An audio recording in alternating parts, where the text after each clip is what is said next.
والصلاة والسلام والتحية والإكرام على سيدنا ونبينا وشفيع ذنوبنا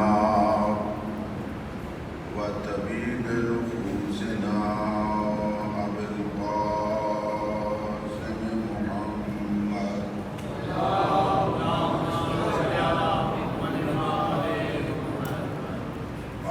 آله الطيبين الطاهرين المعصومين الغر الميامين المظلومين الذين أذهب الله عنهم الرجس وطهرهم تطهيرا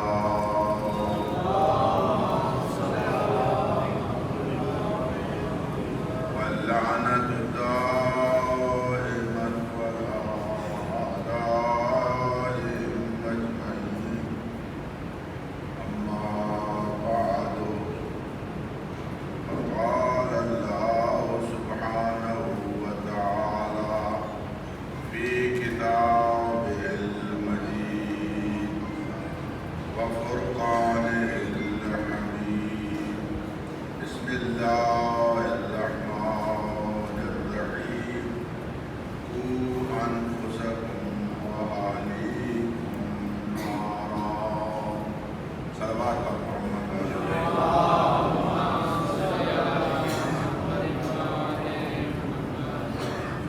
سارے حضرات مجلس کے بعد انفرادی طور پر بھی اور اجتماعی طور پر بھی ایک مومنہ مریض ہے، اس کے لیے اور ایک اور مومنہ کل مجلس میں جن کو بڑے امرت ہوا ہے،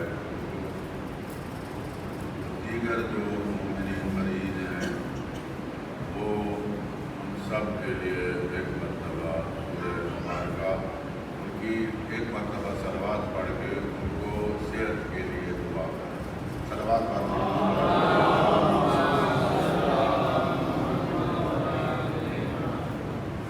کل میں نے عرض کیا تھا کہ عنوان یہ تھا کل کا کہ نوجوان نسل مذہب سے دور جو ہے، اس کے میں نے 8-9 اسباب بتائے تھے۔ سب سے پہلا اور اہم سبب تربیت کا فقدان ہے۔ اس کے لیے میں نے عرض کیا تھا کہ آئندہ کی مجالس میں اس موضوع کے حوالے سے گفتگو کروں گا۔ ایک ابتدا میں مختصر سی تمہید اور یہ تربیت کا مسئلہ سمجھانے کے لیے ایک مقدمہ عرض کروں گا اور اس کے بعد میں اصل مسئلے کو بیان کروں گا۔ اسلام میں کوئی جگہ ایسی نہیں ہے کہ جہاں لوگوں کو ذمہ داری دی گئی ہو، فرض کی ادائیگی کا کہا گیا ہو اور انہیں اس کی اجرت اور معاوضہ نہ دیا گیا ہو۔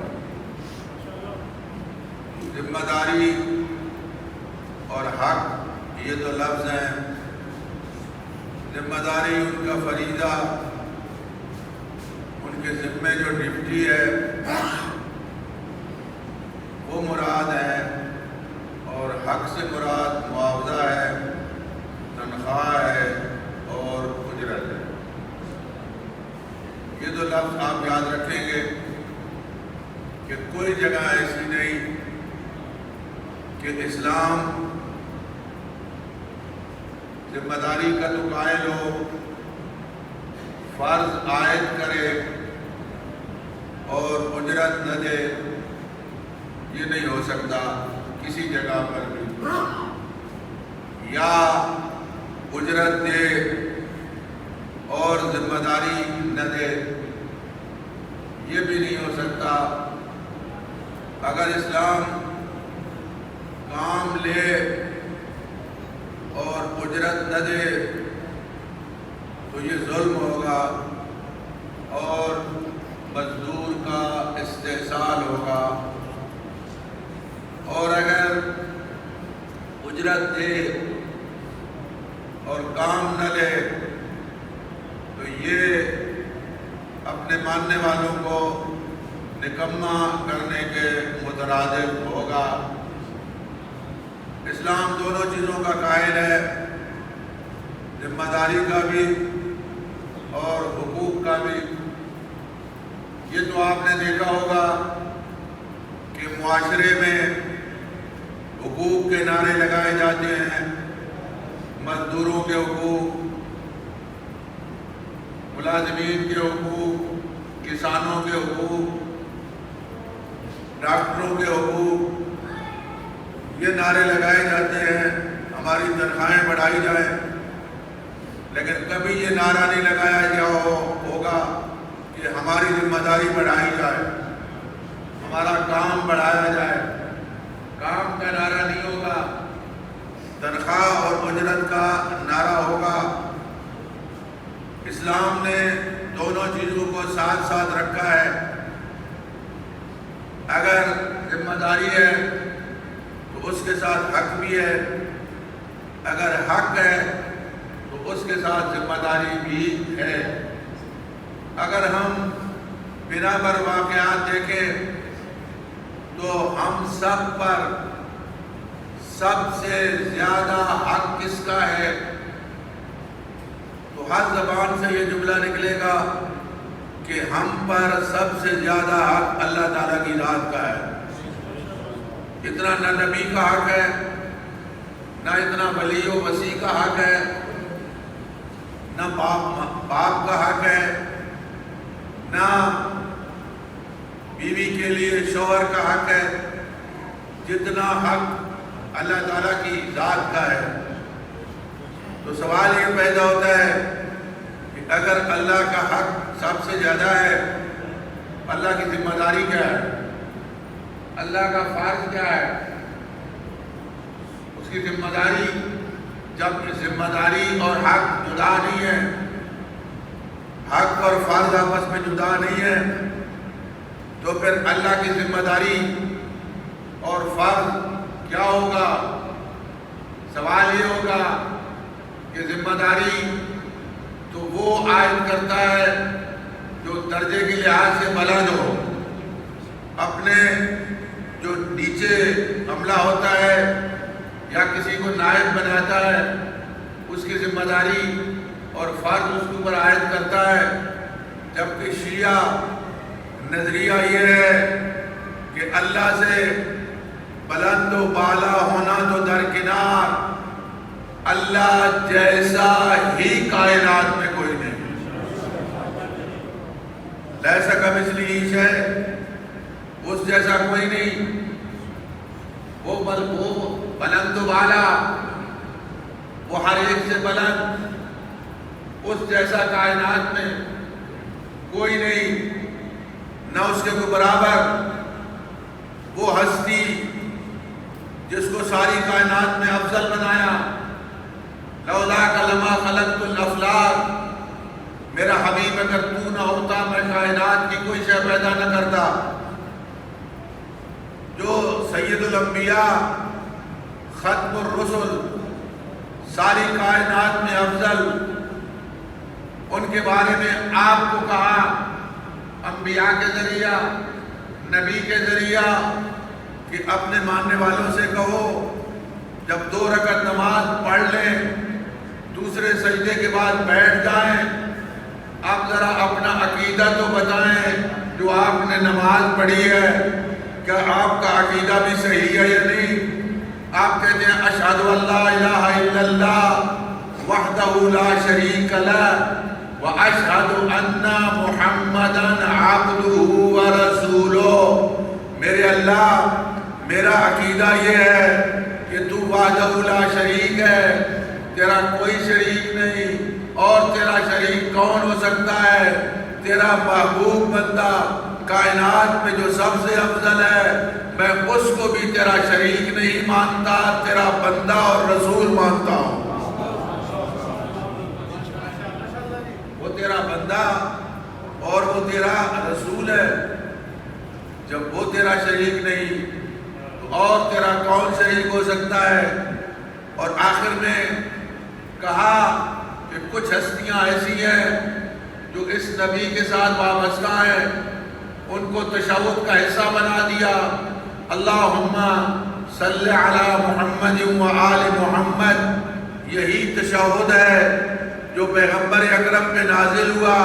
حضرت امام جعفر صادق نے اس کی تبلیغ کی۔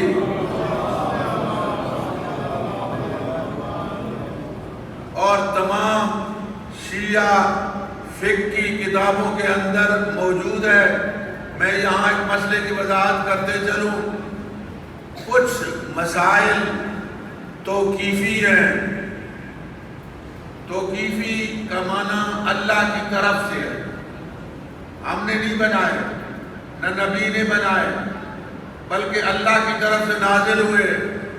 پیغمبر خاتم معراج میں گئے، چوتھے آسمان پہ پہنچے، فرشتوں کی صفیں لگی ہوئی تھی، جبریل نے اذان و اقامت کہی، پیغمبر خاتم سے عرض کیا تقدم یا رسول اللہ، اللہ کے رسول آپ آگے بڑھیں۔ پیغمبر خاتم آگے بڑھے، فرشتے پیچھے کھڑے ہو گئے، وحی کا نزول ہوا، اللہ کی طرف سے حکم ہوا میرا حبیب ہاتھوں کو کانوں تک لے جاؤ اور اللہ اکبر کہو۔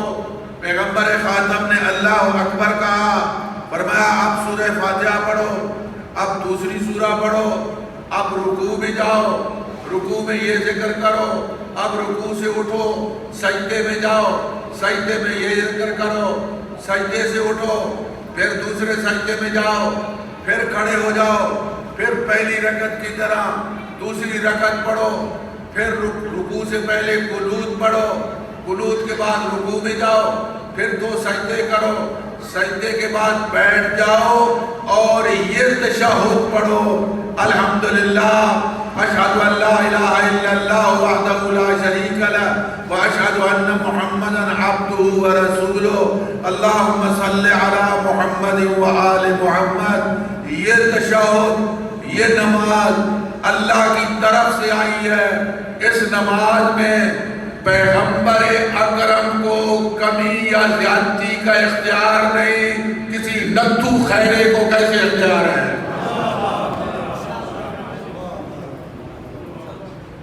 یہ کوئی نماز کارٹون نہیں ہے،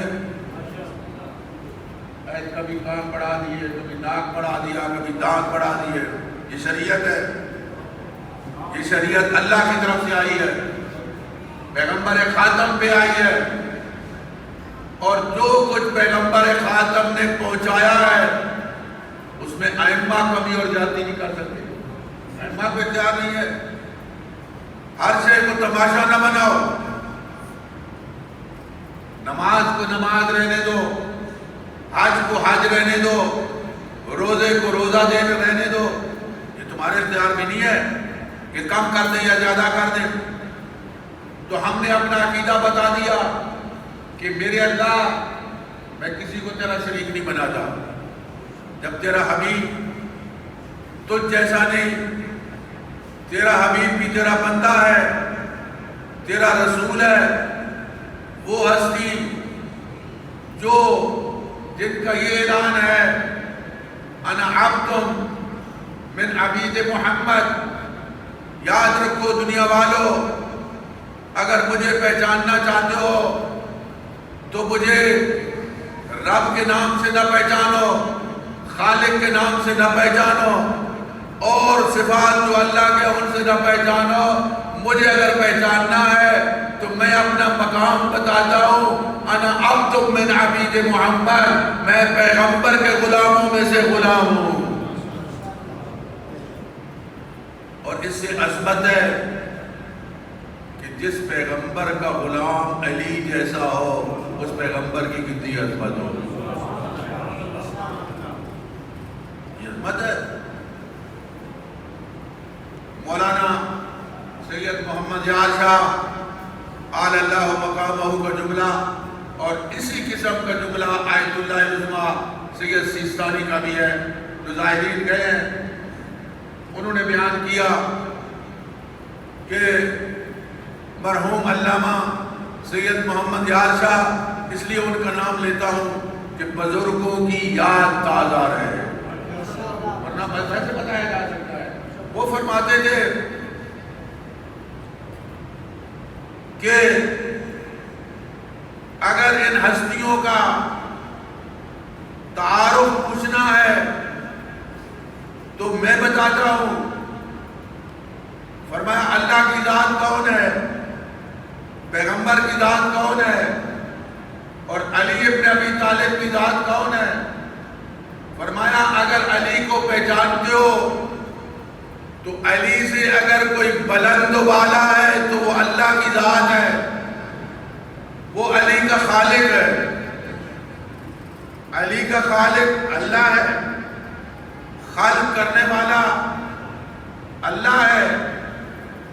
اگر علی کو پہچانتا ہو تو علی سے بلند و بالا اللہ ہے، اور اگر علی سے آگے دیکھنا ہو تو آگے فقط پیغمبر خاتم ہے. بلند و بالا اللہ، آگے فقط پیغمبر خاتم ہے. باقی جتنی مخلوق ہے ساری کائنات جمع ہو، علی ابن ابی طالب بھی ہو، ایک اللہ کی ذات کو چھوڑ دو کہ وہ علی کا خالق ہے، ایک پیغمبر کو چھوڑ دو کہ علی کا مولا ہے، باقی ساری کائنات کے لیے علی مقتدا ہوں گے، ساری کائنات علی کی مقتدی ہوگی. اور آج اللہ سیزانے نے نہیں کہا یہ بہت بڑی عظمت ہے. بعد از پیغمبر ساری کائنات سے افضل علی ابن ابی طالب. فرمایا تو پھر اللہ جیسا کوئی نہیں، تو اللہ پر ذمہ داری کون عائد کرے گا؟ دیکھیں ذمہ داری اور فرض دو طرح سے عائد ہوتا ہے. کبھی کسی بڑے کی طرف سے، کبھی اس کمال کی وجہ سے جو انسان کے اندر ہے. آپ کے پاس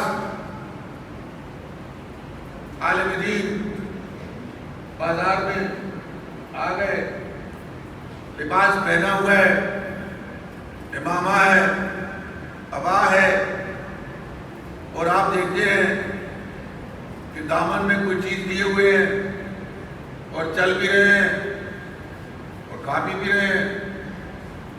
شریعت کہتی ہے کہ یہ ان کے پیچھے نماز صحیح نہیں ہے.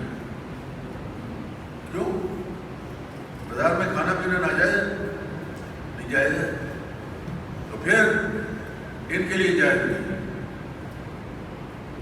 جو اللہ نے ان کو کمال دیا ہے، علم والا کمال، وہ علم والا کمال ان کی بہت ساری چیزوں کو جو عوام کے لیے جائز ہوتی ہیں ان کے لیے ممنوع قرار دیتا ہے.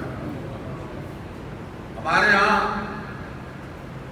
ممنوع ہے طالب علم کے لیے. یہ میرے عزیز بیٹھے ہیں، میں اجازت نہیں دیتا کہ میرا طالب علم بازار میں جا کے ہوٹل سے چائے پیے یا ہوٹل سے کھانا کھائے، اس کو ہم اجازت نہیں دیتے. اسی طرح طالب دین، آپ کہیں ہوٹل سے کھانا جائز نہیں ہے؟ جائز ہے، آپ کھا سکتے ہیں. وہ نہیں کھا سکتا، اس کا علم مانے ہے. بسا اوقات کمال کچھ چیزوں کو فرض کرتا ہے، ضروری قرار دیتا ہے، اور اللہ تو عین کمال نہیں، خالق کمال ہے. جس کے پاس جو کمال ہے وہ اللہ نے دیا ہے، اس کے اپنے ذاتی نہیں ہے. وہ اللہ کا عطا کرتا ہے۔ اللہ نے خود اپنے اوپر کچھ چیزیں فرض اور ضروری قرار دی ہیں۔ فرمایا اِنَّ عَلَيْنَا لَلْهُدَىٰ، ہدایت کا بندوبست ہمارے ذمہ ہے، خلق کرنا بھی ہمارے ذمہ ہے، خلق کرنے کے بعد ہدایت کا بندوبست بھی ہمارے ذمہ ہے، کیونکہ پیدا ہم نے کیا ہے، اب ہم نے رہنمائی کرنی ہے، ہم نے اس کی ہدایت کرنی ہے۔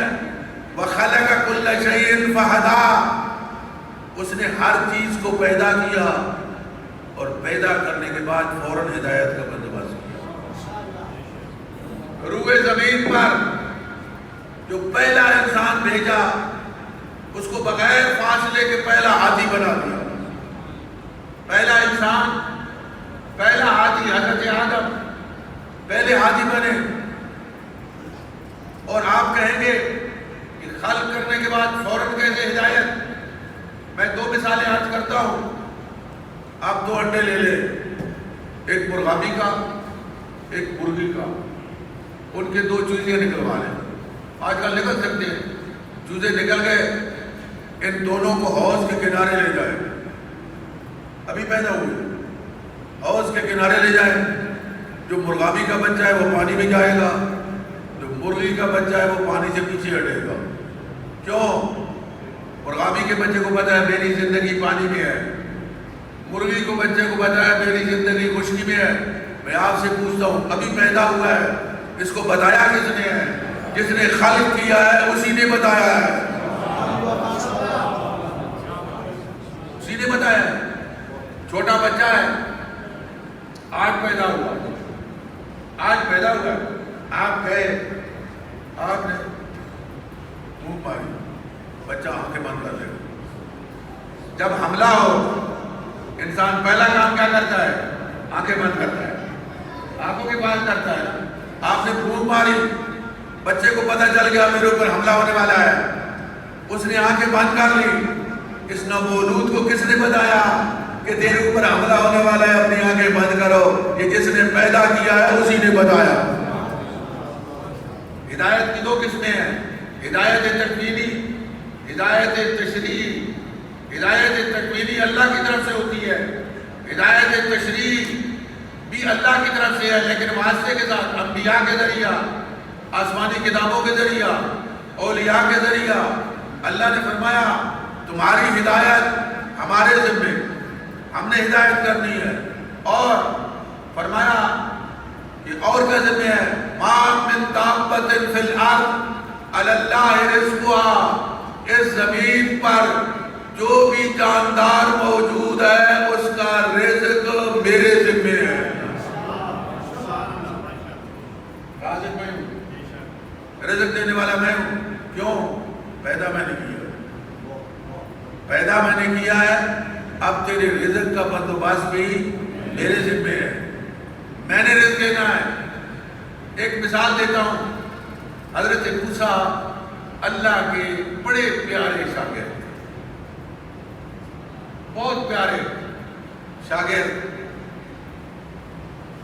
حضرت موسیٰ نے دیکھا اسرائیل آ رہا ہے، سجدے میں چلے، پروردگارا اس کو واپس کر، ابھی میرے کچھ کام باقی ہیں۔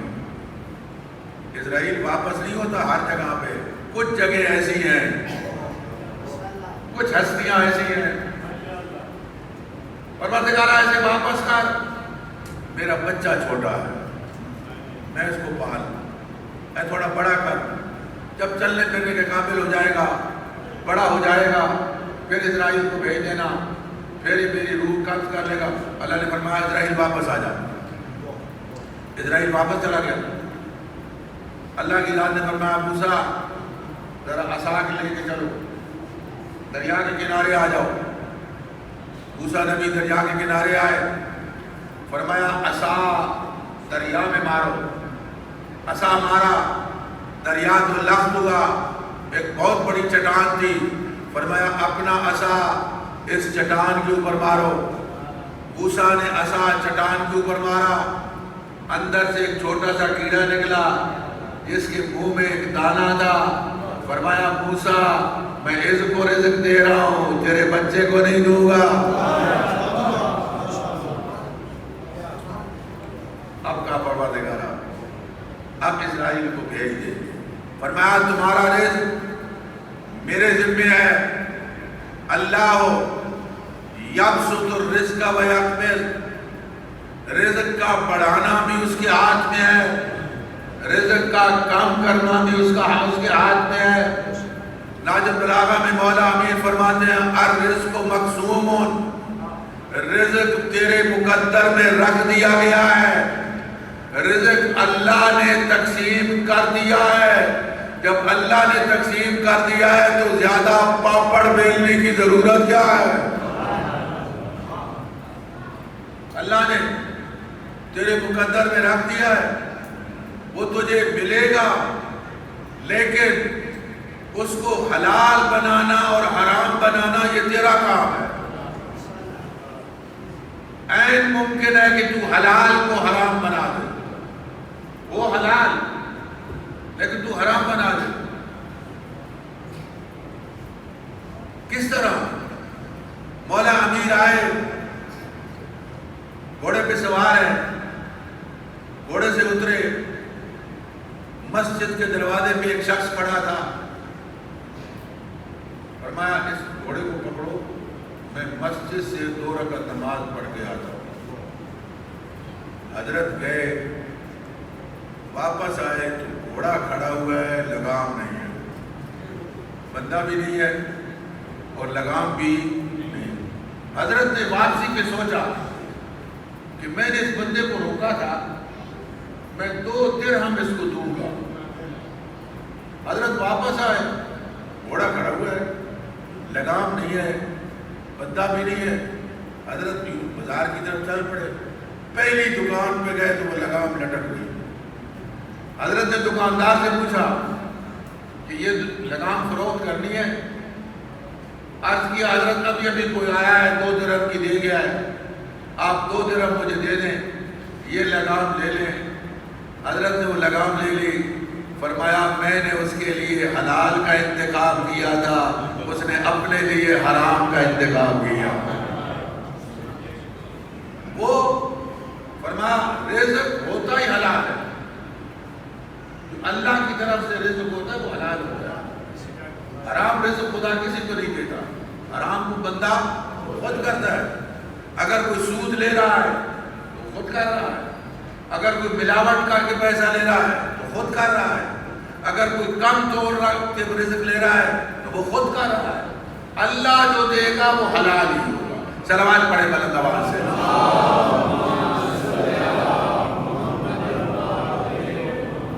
تو لہذا اللہ کی ذات نے فرمایا میرے ذمہ تمہاری ہدایت کا بندوبست ہے، جب ہدایت ہو جائے اطیع اللہ، اللہ کی ذات ہدایت کے بعد پھر بعد میں پیغمبر خاتم سے فرمایا پہلے تبلیغ کرو، پہلے اللہ کے دین کو پہنچاؤ، شریعت مقدسہ کو پہنچاؤ۔ جب شریعت پہنچ جائے اب لوگوں سے کہو وَأَطِیعُوا الرَّسُولَ، اللہ کے ساتھ رسول کی اطاعت کرو۔ اور پھر جب پیغمبر خاتم دنیا سے رخصت ہو جائیں اور دین کا نظام امامت اور ولایت کے ہاتھ میں دے جائیں، اب ان کی ذمہ داری ہے کہ لوگوں کی رہنمائی کریں۔ فرمایا جب تم اپنا کام مکمل کر لو اب لوگوں سے کہو وَأُولِي الْأَمْرِ مِنْكُمْ، اللہ کی اطاعت کرو، اللہ کے رسول کی اطاعت کرو اور اولی الامر کی اطاعت کرو۔ اب یہ میرا مقدمہ تھا، تمہید تھی۔ والدین سے کہا پہلے اولاد کی تربیت کرو، یہ تمہاری ذمہ داری ہے، یہ تمہارا فریضہ ہے، یہ نعمت ہم نے تمہیں ضائع کرنے کے لیے نہیں دی، اس کی تربیت کرو۔ اور جب تربیت کر لو اب ہم نے ان کے اوپر واجب کیا ہے کہ ماں باپ کی اطاعت کرو۔ پہلے تربیت، ماں باپ کا فریضہ، ماں باپ کا حق اولاد پہ یہ ہے کہ اولاد ماں باپ کی وہ اطاعت کرے. اسی طرح اولاد کا فریضہ یہ ہے کہ ماں باپ کے سامنے اف تک نہ کرے. یہ ان کا فرض ہے کہ والدین کا کہنا مانے. والدین کو اللہ کی ذات نے ایک عظمت عطا کی ہے، تو یہاں پہلے فرمایا کہ پہلے ان کی تربیت کرو، اور تربیت وہ کرے گا جو خود تربیت کے اصولوں سے آگاہ ہوگا. کل میں نے بتایا کہ تربیت کے، اور میں عرض کرتا ہوں والدین کا کام کوئی معمولی نہیں جو اس کو معمولی سمجھے، وہ انتہائی اہم ہے. آپ نے معاشرے کو اپنا تربیت یافتہ بچہ دینا ہے. آپ معاشرے کو ڈاکٹر دے رہے ہیں، مسلمان ڈاکٹر دے، مومن ڈاکٹر دے. انجینئر دے رہے ہیں، مومن انجینئر دے. افسر دے رہے ہیں، مومن افسر دے. وہ ڈاکٹر اگر مومن ہوگا، تربیت یافتہ ہوگا، تو ڈاکٹر رہے گا، کسائی نہیں بنے گا. ڈاکٹر رہے گا، اس کو پتا ہوگا ایک مریض تڑپ رہا ہے، ڈاکٹر اندر موجود ہے، ڈاکٹر اپنے اس فیس کے معاملے میں لگا ہوا ہے. اس کی اگر تربیت ہوتی، اس کو اگر پتا ہوتا شریعت کا کہ تیرے اوپر تو اس کا علاج واجب ہے، یہ جو مریض تڑپ رہا ہے اس کا علاج تیرے اوپر واجب ہے، اگر تو علاج نہیں کرے گا اور مر گیا تو یہ تو تیرے ذمہ ہے. یہ کب ہوگا؟ جب شریعت سے آگاہ ہوگا، جب اس کی پہلے تربیت کی جائے گی. والدین سے کہا کہ ان کی تربیت کرو، اور قُوا أَنفُسَكُمْ وَأَهْلِيكُمْ نَارًا، اپنے آپ کو بھی بچاؤ جہنم کی آگ سے، اپنے گھر والوں کو بھی بچاؤ. اگر چاہتے ہو کہ اپنے آپ کو اور اپنی اولاد کو جہنم سے بچاؤ تو فرمایا اولاد کی تربیت کرو. کس طرح؟ أَدِّبُوا أَوْلَادَكُمْ بحب اللہ وحب رسول اللہ وحب آل رسول اللہ. اولاد کی محبت کرو، اولاد کی تربیت کرو 3 محبتوں کے ساتھ: اللہ کی محبت، اللہ کے رسول کی محبت اور آل رسول کی محبت. ان بچوں کے دل میں ڈالو، اللہ کی محبت ہو. ابتدا سے ان کو مواحد بنو. جب آپ بچپن سے اس کو مواحد بنائیں گے، عقیدہ توحید سکھائیں گے، اب وہ جتنا بڑا افسر بن جائے گا وہ مشرک نہیں بنے گا، وہ دین اسلام کو ترک نہیں کرے گا. فرمایا اللہ کی محبت اس کے دل میں ہونی چاہیے، اللہ کے رسول کی محبت اور آل رسول کی محبت اس کے دل میں ہونی چاہیے. میں ایک مختصر سا واقعہ عرض کرتا ہوں کہ ایک جگہ پہ ایک امام بارگاہ تعمیر ہو رہا تھا. اعلان ہوا کہ ہم نے اتنا، ہمیں پیسہ چاہیے، اس کے لیے مدد کریں. یہ امام حسین علیہ السلام کے نام پہ. تو وہاں سے ایک چٹ آ گئی بچپنے سے کہ میرے پاس کچھ پیسہ ہے، میں دینا چاہتی ہوں. اور وہ کتنا؟ کوئی چند ہزار کے قریب تھا. وہ جو اعلان کر رہا تھا انہوں نے کہا جی کل آپ ہمارے دفتر میں آ جائیں اور وہ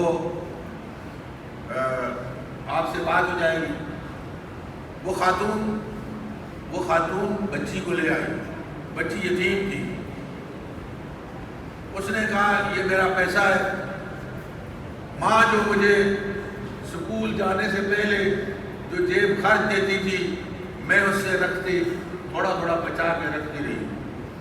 آج چونکہ آپ نے امام کے نام پہ سوال کیا ہے، لہذا میں نے اپنی ذات سے امام کو مقدم سمجھا ہے۔ یہ تربیت ہے، یہ ماں کی تربیت ہے۔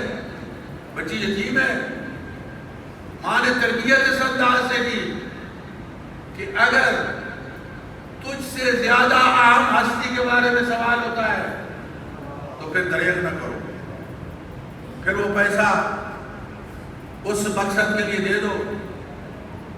انہوں نے اعلان کر دیا کہ یہ یتیم بچی ہے، اس نے اتنا پیسہ دیا ہے، اور وہ بچی کہتی ہے کہ میں یہ پیسہ جمع کر رہی تھی، مجھے کمپیوٹر کی ضرورت تھی۔ 10 بندے کھڑے ہوئے، کہا اس بچی کو ہم کمپیوٹر دینے کے لیے تیار ہیں۔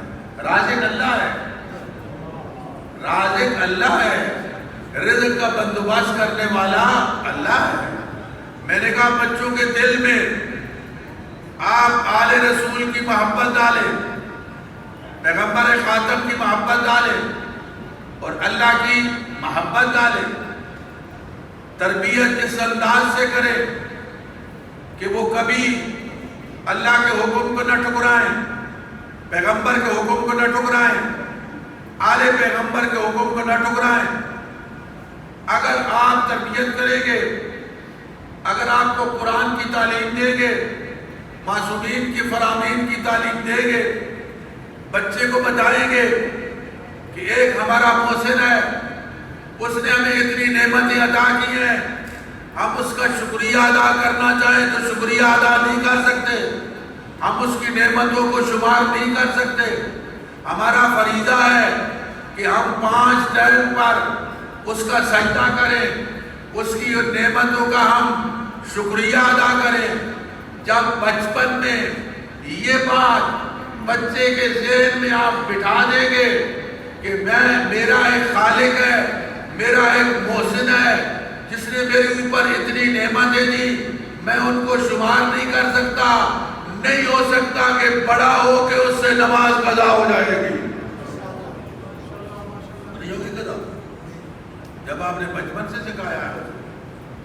اور یہ بھی میں عرض کروں گا کہ یہ کب ہم نے تربیت شروع کرنی ہے بچے کی، کب سے کریں؟ بچہ پیدا ہو گیا، 5 سال اس کی عمر ہے، 10 سال اس کی عمر ہے، یا 15 سال کا ہو گیا ہے، اب بالغ ہو گیا ہے، اب اسے سکھائیں شریعت کے لیے۔ آپ نے کب؟ جب پیدا ہوئے؟ نہیں۔ جب شکم مادر میں آیا ہے؟ نہیں۔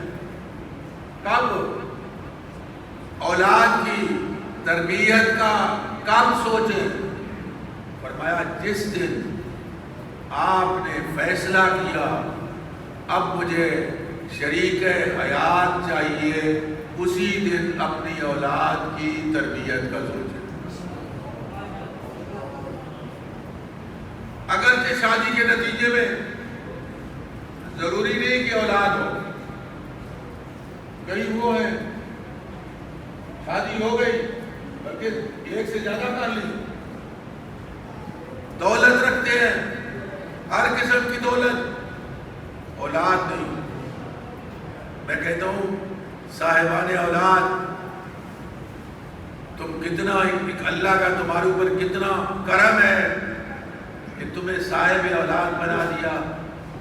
فرعون خدا بن گیا، صاحب اولاد نہ بن سکا۔ اپنے آپ کو رب اعلیٰ کہتا تھا نا۔ اگر اولاد ہوتی تو موسیٰ کو پالنے کی کیا ضرورت تھی؟ موسیٰ نبی کو پالا تھا نا۔ موسیٰ نبی فرعون کو نجومیوں نے بتایا تھا تیری مملکت میں ایک بچہ پیدا ہونے والا ہے جو تیری حکومت کو تباہ و برباد کر دے گا۔ اس نے کہا میں پیدا ہی نہیں ہوں۔ جو بچہ پیدا ہوتا اسے ماں کی گود میں قتل کر دیا جاتا. 27,000 بچے 27,000 بچے اس جرم میں مارے گئے کہ پیدا ہونے والا موسیٰ ہے.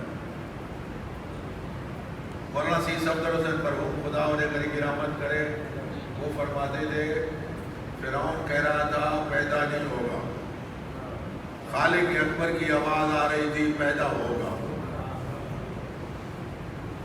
خفیہ نہیں، تجھے اطلاع بھی ہو جائے گا، تیری پولیس کو پتہ بھی چل جائے گا، تیرے گھر میں پلے گا، ماں اپنے بچے کو دودھ پلائے گی، تنخواہ تیرے خزانے سے لے گی.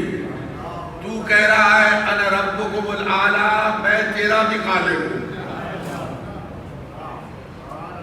اور ہوا وہ آسیہ کہیں سیر پہ گئی ہوئی تھی، دور سے دیکھا کہ ایک تابوت میں ایک بچہ، وہ تابوت آ رہا ہے.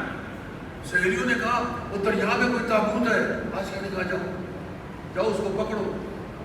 اب یہ سارا اللہ کی حکمت تھی. یہ سہیلیاں دریا کی طرف آئیں، تابوت نے روک ادھر موڑ لیا، خود بخود آیا. انہوں نے تابوت کھولا، ایک بڑا خوبصورت بچہ آسیہ کے پاس لے آئی اور کہا یہ بڑا خوبصورت بچہ ہے، تیری اولاد کوئی نہیں ہے، اس کو لے لے، اس کو اپنا بچہ بنا لے. گھر لے آئے. فرعون کو کہا ہماری کوئی اولاد نہیں ہے، اس کو ہم اپنا بچہ بنا لیں. روایت کے لفظ ہیں فرعون نے کہا نہیں، یہ وہی بچہ ہے جو میرے تخت و تاج کو تباہ و برباد کرے گا.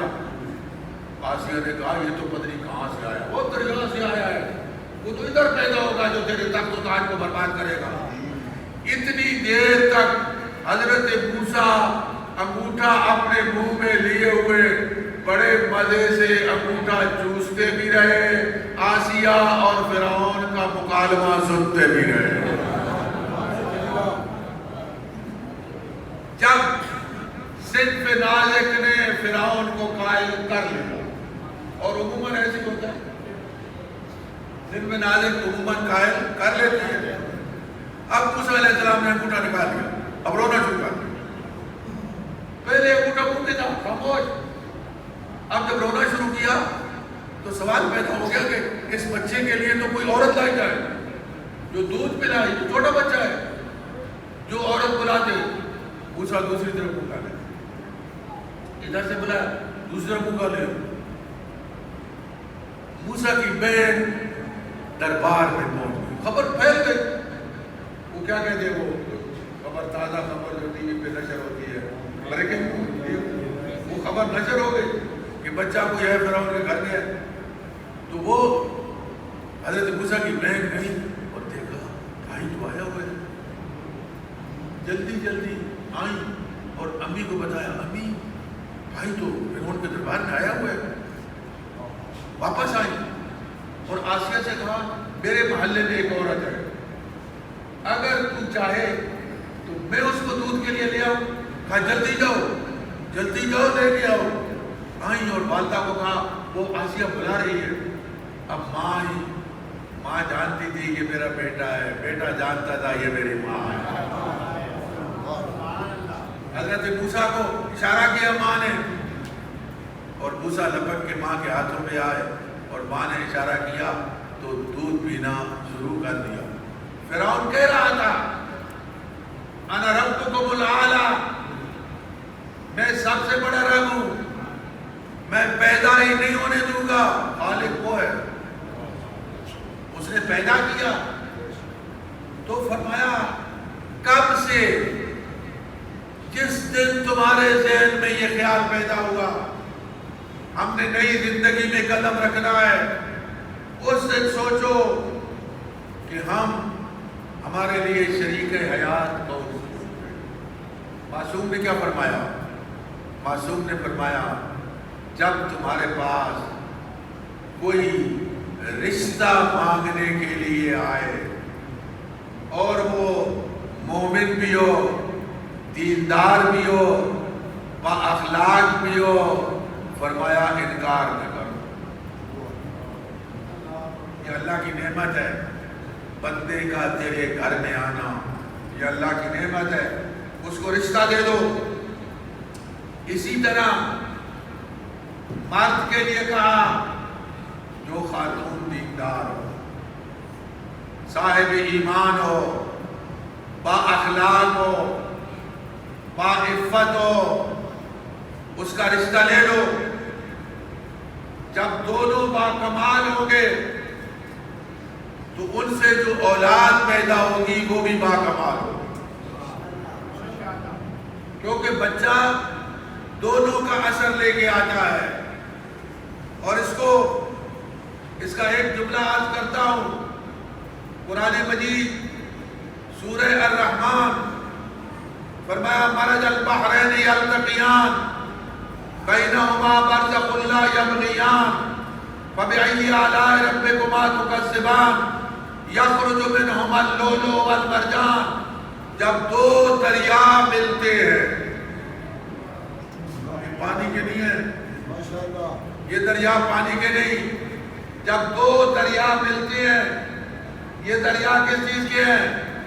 علم کے دریا، عفت کے دریا، طہارت کے دریا، سخاوت کے دریا، شجاعت کے دریا، ایثار کے دریا، ہمدردی کے دریا۔ جب یہ دو دریا ملتے ہیں اس کا نتیجہ کیا نکلتا ہے؟ اس سے لولو اور مرجان نکلتے ہیں۔ آپ کے چھٹے امام فرماتے ہیں ان دو دریاؤں سے مراد علی و فاطمہ ہے، لولو والمرجان سے مراد حسن و حسین ہے۔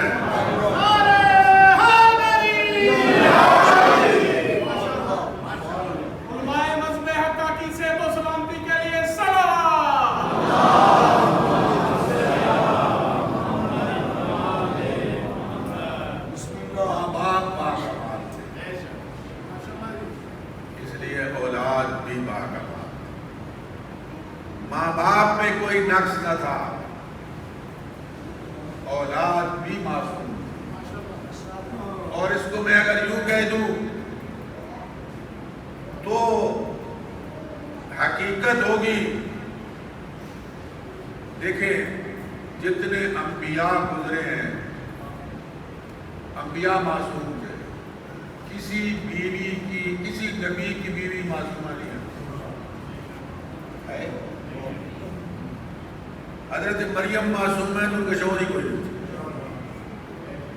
میں نے کہا کسی نبی کی بیوی معصوم نہیں ہے۔ کائنات میں دیکھو، میں ایک گھر بتاتا ہوں جو کچا گھر ہے،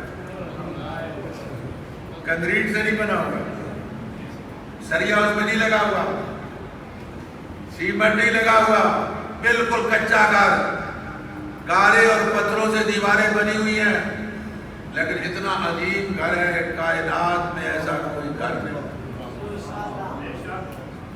حضرت آدم سے لے کر آج تک تاریخ انسانیت کو پڑھیں، ایسا گھر مجھے کائنات میں بتائیں۔ گھر بنتا ہے میاں اور بیوی سے، زوجہ اور شوہر سے۔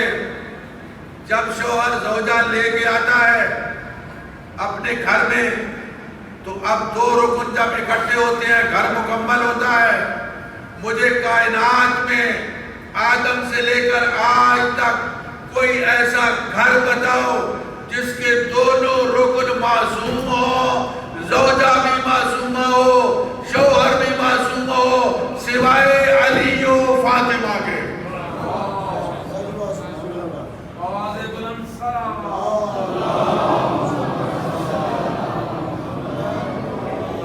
پیغمبر خاتم معصوم تھے، لیکن پیغمبر خاتم کی کوئی بیوی معصوم نہیں۔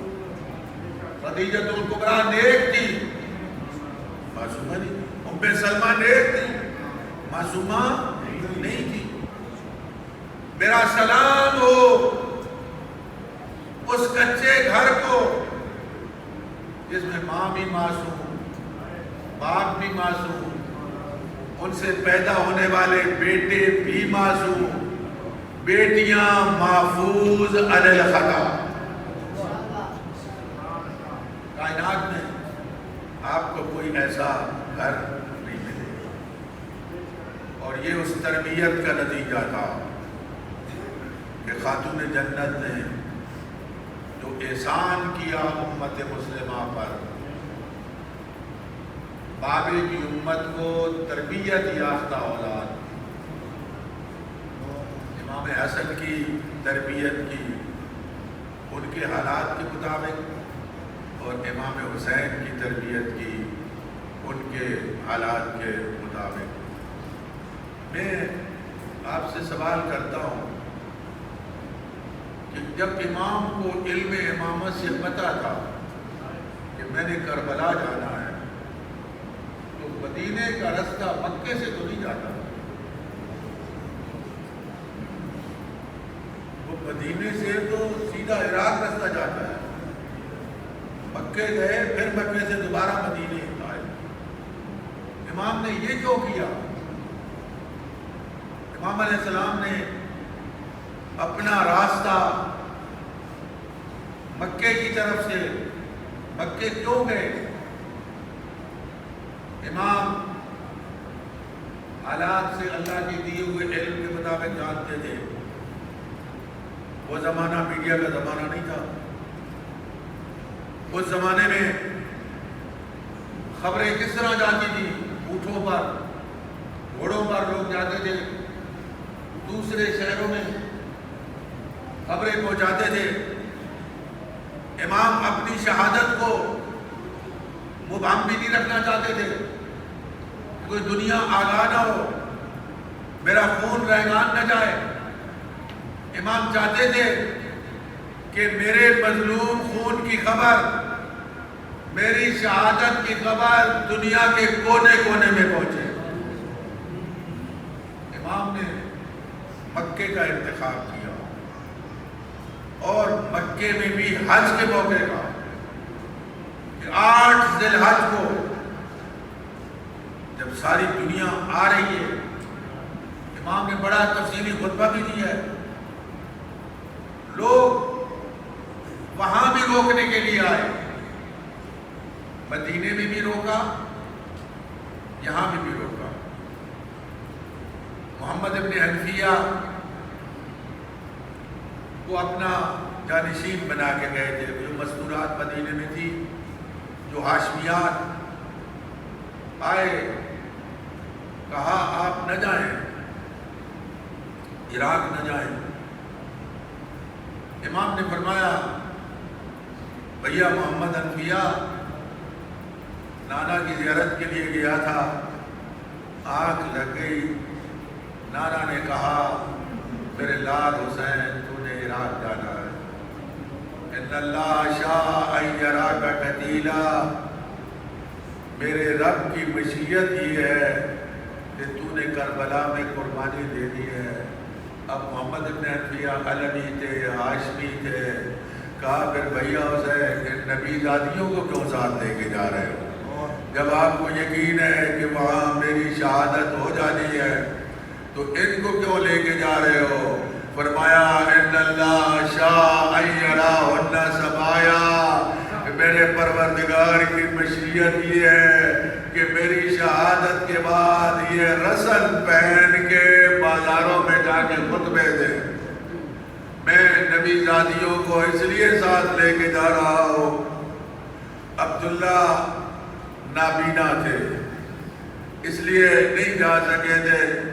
علامہ حافظ کفایت حسین مرحوم فرماتے ہیں عبداللہ آئے، اپنے 2 بچوں کو لے کے آئے، 2 بچے اون و محمد نواز رسول کے حوالے کیے۔ عبداللہ نے کہا مولا میں نہیں جا سکتا جہاد پر، میں نابینا ہوں، میں اپنی طرف سے 2 بچے لایا ہوں، آپ پر قربان ہونے کے لیے ان بچوں کو قبول کریں۔ جناب سیدہ زینب دیکھ رہی تھی، اماں فضا جا عبداللہ کو بلا کے لے آ۔ بی گئی عبداللہ کو بلا کے لے آئی، کہا عبداللہ میں تیری شکر گزار ہوں، عبداللہ تو نے میرے اوپر احسان کیا ہے، یہ جو میرے بچے میرے بھائی کے حوالے کیے ہیں، اور کل جب علی اکبر قربانی دے گا، جب قاسم قربانی دے گا، یہ میرے بچے حاضر ہو گئے قربانی کے لیے۔ عبداللہ کو دعا دی، عبداللہ اللہ میں تیری شکر گزار ہوں. بس ایک جملہ سنو, اس جملے کے اوپر غور کرو. علامہ حافظ کفایت حسین کا جملہ ہے, وہ فرماتے تھے کہ بچے آئے, بچے عاشور کے دن میدان میں گئے, بچے شہید ہوئے, بچوں کے لاشیں آئے, کہتے ہیں بی بی بچوں کے لاشوں پہ آ کے روئی نہیں. علی اکبر کی لاش آئی, علی اکبر کی لاش پہ روئی. قاسم کی لاش آئی, قاسم کی لاش پہ آ کے روئی. جب 11 محرم کو یہاں سے روانہ ہوئی, اپنے بھیا کی لاش پہ روئی, علی اکبر کی لاش پہ روئی, اپنے بچوں کی لاش پہ نہ روئی. علامہ حافظ کفایت حسین فرماتے ہیں اس لیے کہ یہ عبداللہ نے صدقہ دیا ہے, یہ عبداللہ نے صدقہ دیا ہے. حافظ کفایت حسین مرحوم فرماتے ہیں جب قید ختم ہو گئی اور مدینے واپس گئی اور اس کمرے میں گئی جہاں اون و محمد سوتے تھے, کہا زینب کبریٰ نے اپنے بیٹوں کے بستر خالی لے گئے اور وہاں بلند آواز سے چیخ نکلی, واہ محمدہ واہ اولا, وہاں پہ روئی. اللہ رو ماں تھی نہ آخر, ماں تھی بالآخر صبر نہ کر سکی, خبر نہ کر سکی کہ بیٹوں کے بستر کو خالی دیکھا. ادھر مظلوم کربلا نے اپنا سفر جاری رکھا. کل 2 محرم گزری ہے, مظلوم کربلا 2 محرم کو کربلا میں پہنچے. قافلہ رکا, امام نے پوچھا لوگوں سے بتاؤ یہ جگہ کون سی ہے. کسی نے کہا اس کو غادریہ کہتے ہیں, کسی نے کہا اسے شد الفرات کہتے ہیں, کسی نے کہا اسے کرب و بلا کہتے ہیں.